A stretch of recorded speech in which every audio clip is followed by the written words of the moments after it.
My son, Noah, always believed I was just another office clerk, spending my days buried in paperwork at some dull local agency. He never questioned why I left the house before sunrise or why I always came home too tired to talk. He never asked why I wore the same scuffed shoes for years or cooked with whatever was left in the fridge. He thought he knew me, and I never corrected him. I lived in a modest two-bedroom apartment on the outskirts of Knoxville, facing a cracked parking lot and an overgrown lot nobody cared about. The place looked exactly like someone barely getting by. Second-hand furniture, a kitchen table with mismatched chairs, and a clock that had been 7 minutes slow for over a decade. That's what people saw. That's what I let them see. But in reality, I earned $38,000 a month. And I told no one. For almost 20 years, I had been the chief operations officer of a logistics empire. Contracts in 8 states, thousands of employees, multi-million-dollar decisions made over morning coffee. I had influence. I had power. But I didn't need to broadcast it. I never had. Because real wealth, the kind that lasts, is quiet. Intentional. Then, on a Tuesday afternoon, Noah called. His voice was uneasy, the way it used to sound when he got caught lying about his report card. "Mom," he said, "Lauren's parents are flying in this weekend. They want to meet you. We're having dinner Saturday night at a restaurant downtown. Can you come?" I could hear the hesitation beneath his words. It wasn't an invitation. It was a request, not to ruin something. "Do they know anything about me?" I asked gently. Silence. "I told them you work in an office," he finally mumbled. "That you live alone. That you're pretty simple." There it was. That word. Simple. As if my entire life, all the years I spent building something out of nothing, could be boiled down to that one word. A label that made me feel like an afterthought. "Okay, Noah," I said after a moment. "I'll be there." And when I hung up, I didn't feel sadness. I felt clarity. If they expected to meet a woman who had nothing, I would become that woman. I wanted to see what kind of people they really were when the masks came off. I needed to know the truth. About them. About Loren. About who my son had married into. On Saturday, I dressed the part. A washed-out, shapeless gray dress from the back of my closet. Flat shoes with thinning soles. No jewelry. No makeup. I pulled my hair back into a loose, uneven ponytail and grabbed a canvas grocery tote for a purse. In the mirror, I looked like a woman who'd spent her life getting by and not much else. Perfect. The taxi dropped me off in front of a place that looked like a glass cathedral. Soft lighting, white-gloved doorman, sleek couples laughing over overpriced wine. The kind of place that doesn't list prices on the menu. I took a breath and stepped through the door. Noah was by the window, fidgeting in his tailored suit. Next to him stood Loren, pristine in ivory and gold, like someone who never had to check a price tag. And sitting at the table, like they owned the air around them, were her parents. Her mother wore emerald and diamonds, her hair styled into something stiff and elegant. Her father looked like a magazine ad, gray suit, expensive watch, expression of someone who never got told no. I approached them slowly, as if unsure of where I belonged, just like they expected. "Mom," Noah said, eyes widening as he took in my outfit. "You came." "Of course," I replied softly, giving him a smile as if I hadn't noticed the discomfort on his face. Loren gave me a kiss on the cheek that felt more like a formality. "Nice to see you," she said flatly. Her tone made it clear. She was bracing for impact. Then came the introductions. Her parents barely looked up. Her mother offered her hand like I was a receptionist. Her father mumbled something about being pleased to meet me, but didn't bother making eye contact. I took my seat, the one furthest from them, the one reserved for someone who was present but not meant to be part of the conversation. And so the evening began. I eased into the seat they'd clearly chosen for me, the one at the very end of the table, slightly off-center, like a guest they weren't sure how to place. No one offered to help me with my chair. No one asked if I was comfortable. That in itself said enough. The menus arrived heavy leather-bound, filled with French phrases and no dollar signs. I opened mine slowly, pretending to study the foreign words, as if they made no sense. Across the table, Lauren's mother, Virginia, tilted her head with a tight smile. "Do you need help with that, Miss Hart?" she asked, sweetly venomous. "Yes, thank you," I said in a soft, hesitant tone. "I don't really recognize these dishes." She nodded, turning to the waiter. "Just bring her something simple. Something affordable." She glanced at her husband with a smile. "No need to go overboard." The words hovered in the air, dense and deliberate. I nodded politely, offering a tiny, awkward smile. "That sounds perfect." From that point on, Virginia steered the conversation like she was hosting a private show. She talked about their flight from Hartford, the boutique hotel they were staying at, its charming $950 a night, but worth every penny, and how surprised they were at how small everything seemed in this city. Her husband, Gerald, chimed in with the occasional smug nod, polishing off his martini like a man used to having his opinion validated. They listed the luxury stores they had visited, the watch Gerald had picked up just for fun, and the latest art auction they attended in Palm Beach. All the while, Virginia's eyes kept darting toward me, waiting, no, expecting a reaction. Awe, envy, something. All I gave her was, "How nice, and that sounds lovely." Then came the question, sharp as a scalpel. "And what about you, Miss Hart? What do you do?" Her voice was soft, but her eyes were probing, waiting to confirm the story they'd already been fed. "I work in an office," I replied, eyes down. "I help out with paperwork, filing, just basic things." Virginia gave a slow, measured nod. "Oh, administrative work. That's honest. All jobs have value." She said it like a compliment, but the condescension dripped off every syllable. Dinner was served, tiny portions arranged like paintings. Virginia sliced her steak with surgical precision. "This cut is $85, she announced. "But quality matters, doesn't it? You can't just eat anything." I nodded. "You're absolutely right." Noah stayed quiet, eyes glued to his plate. Loren looked anywhere but at me. Then came the next blow, subtle but deliberate. "So," Virginia said, dabbing her lips with a napkin, "you live alone, is that right?" "Yes." "It must be challenging, managing everything on your own, financially, emotionally." I paused just long enough. "I manage. I try to live within my means. I don't need much." Virginia gave a tragic little sigh. "That's very brave of you. Admirable, really. Though, of course, every parent wants to provide more for their children. But we all do what we can, right?" Her eyes sparkled. That was the strike. The subtle accusation that I hadn't given my son enough, that I was an inadequate mother. Noah's hands were clenched in his lap. Lauren's lips were pressed tight. And me?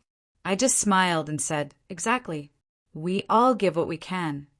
Dessert arrived like the grand finale of a performance, delicate, extravagant, unnecessary. Virginia ordered the most expensive one on the menu, of course. A dessert so small it looked like it belonged in a museum, not on a plate. "It has edible gold flakes," she said, pointing with her fork. "It's the kind of detail you only find at real restaurants." I nodded, tasting the simpler option I had chosen. Sweet enough. Nothing fancy. Just like me, at least as far as they knew. Then Virginia leaned in, voice low, intimate, like she was about to share something generous. "I think it's time we talk about something important. As a family." Noah tensed. I could see it in his jaw, in the way he suddenly stopped chewing. "Mom, maybe this isn't." Virginia raised a manicured hand. "Let me finish, sweetheart. It won't take long." She turned to me. "Judith, I admire your strength. I really do.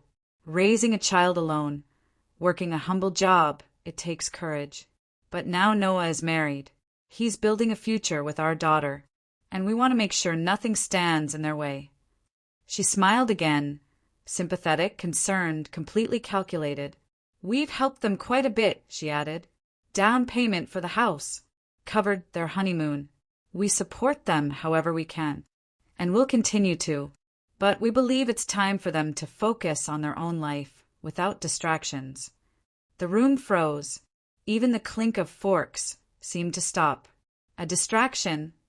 I asked quietly. Gerald stepped in now, nodding. What my wife means is young couples need space. Emotional, financial. It's natural for a son to care about his mother, but we don't want that to turn into a burden. There it was, not even veiled this time. Virginia reached into her purse, took out a small envelope, and slid it across the table to me. We'd like to help, she said softly. Just a modest allowance. A few $100s each month. Nothing dramatic. Just something to make things easier for you, so Noah doesn't have to worry. I stared at the envelope, then at her. So, I said, still calm, you're offering to pay me to disappear. Virginia blinked. That's not what But that's exactly what it is, isn't it? I said, my voice steady. A buyout. A polite bribe. Noah was frozen, face pale. Loren sat in stunned silence. I picked up my napkin, folded it carefully, and set it down. May I ask, I said, turning to Virginia, how much exactly is this modest allowance? She hesitated. Well, we were thinking 500, maybe 7, monthly. I nodded slowly. Interesting. So, for $700 a month, you'd like me to erase myself from my son's life. No calls, no visits, just fade out quietly. Judith, that's not, Gerald tried. But it is, I interrupted. That's exactly what it is. Virginia looked uneasy now, her confidence faltering. I leaned back in my chair and looked around the table. How much did you spend on their wedding gift? The house? The honeymoon? About 50,000, Virginia said proudly. And another 15 for the trip. We're generous people. $65,000, I said aloud. Very generous indeed. She smiled again, relaxing slightly. Then I looked her straight in the eye. But tell me, what did that money buy you, Virginia? Real love? Respect? Control? Her smile faded. Her fingers stiffened around her wine glass. And finally I let go of the act. I leaned in, elbows resting lightly on the table, gaze fixed on Virginia. The calm in my voice wasn't a performance anymore. It was earned. You've spent the entire evening talking about numbers, I said quietly. How much your dinner costs. How much your jewelry weighs. How many digits are in your bank account. But not once have you asked how I'm doing. If I'm happy. If I'm healthy. If I'm okay. Virginia opened her mouth, but I didn't let her speak. I listened, I said, to every polite insult, every backhanded compliment, every look that measured my worth by my shoes or the way I speak. And now I understand something. I paused, letting the weight settle. You don't see people. You see price tags. Gerald straightened in his chair. Now wait just a minute. I turned to him slowly. What are her intentions, Gerald? To help me? Or to humiliate me just enough, so I accept a monthly check and stay out of sight? He went silent. Loren stared at the napkin in her lap. Noah whispered, Mom, you don't have to. Yes, I said softly, I do. I reached into my worn canvas bag, pulled out a card, and placed it in the center of the table. Black, matte, platinum letters. Quiet power. Virginia blinked at it like it was a threat. This, I said, is my corporate card. Unlimited ceiling. International privileges.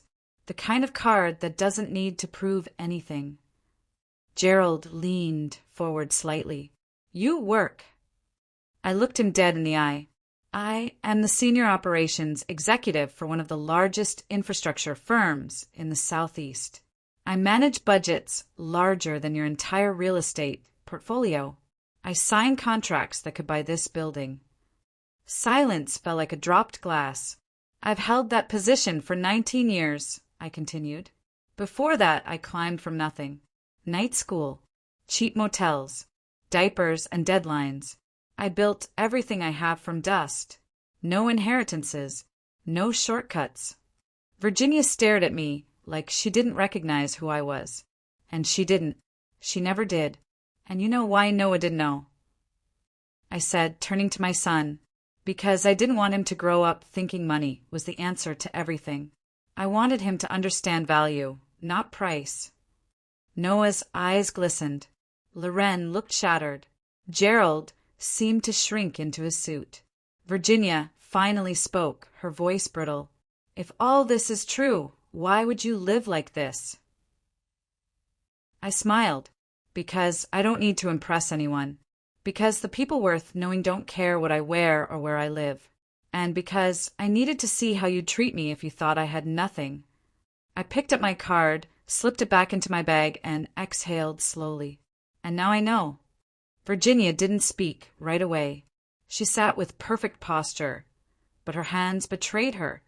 Tight fists pressed into her lap, knuckles pale. This is dramatic, she said finally, voice thin.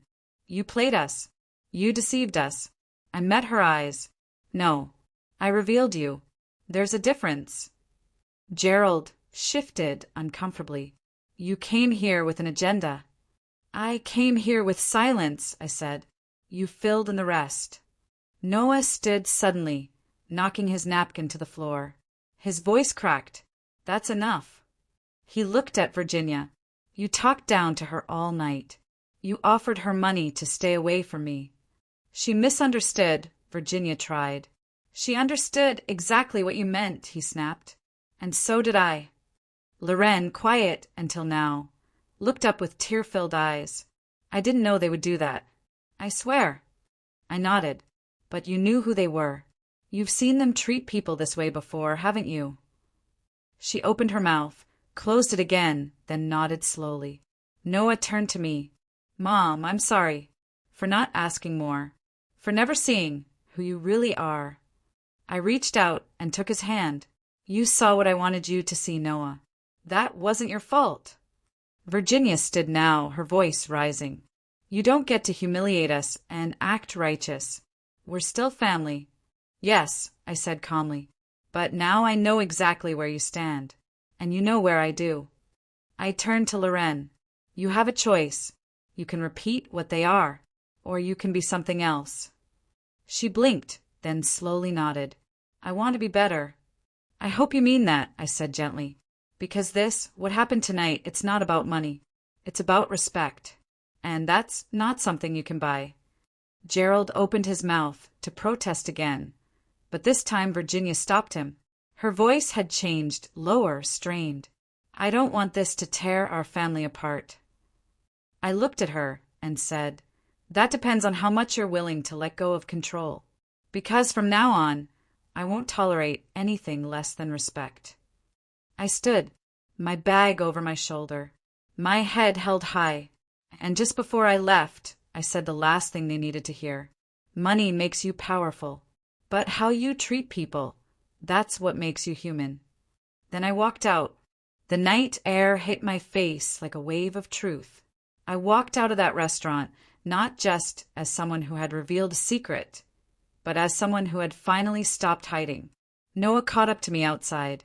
Mom, he said, breathless, are you all right? I looked at him and smiled. I'm better than all right. He stared at me for a long moment. I still can't believe it. Everything you've done. Everything you built. You weren't supposed to believe it, I said gently. You were supposed to grow up thinking that effort mattered more than inheritance. That who you are means more than what you own. He nodded slowly, swallowing hard. You taught me that, and I think maybe tonight I finally understood it. I touched his arm. Go home, Noah. Be honest with Loren. Tell her how this made you feel. Tell her what you need going forward. If you don't, this will happen again.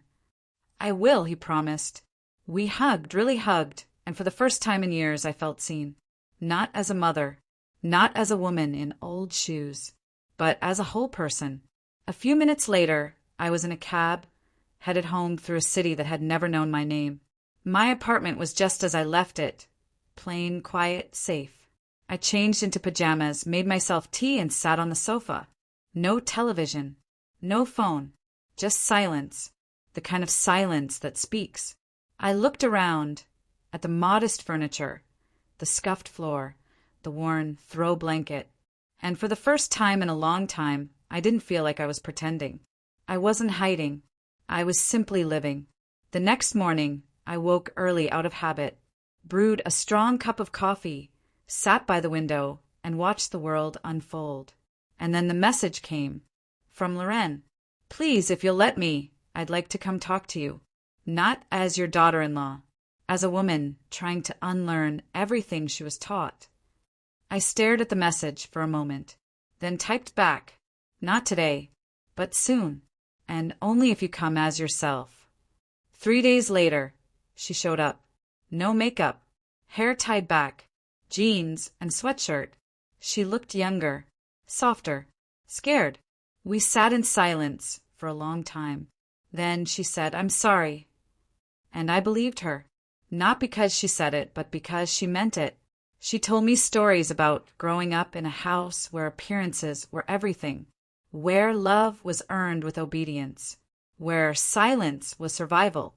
And then she said, "I don't want that for my future, or my children." I looked at her and said, "Then change it. Break the pattern. Start now." She nodded, and for the first time since they met, I saw the woman my son fell in love with. Not polished, not perfect, but real. When she left, she hugged me. It was tentative, but honest. Later that night, I got another message, this time from Noah. "Thank you for everything, for being who you are, for never pretending to be less than strong." I smiled. I stood by the window again. The street below was quiet. The lights flickered. The world turned. And I felt light, not because I won something, but because I had finally stopped losing parts of myself.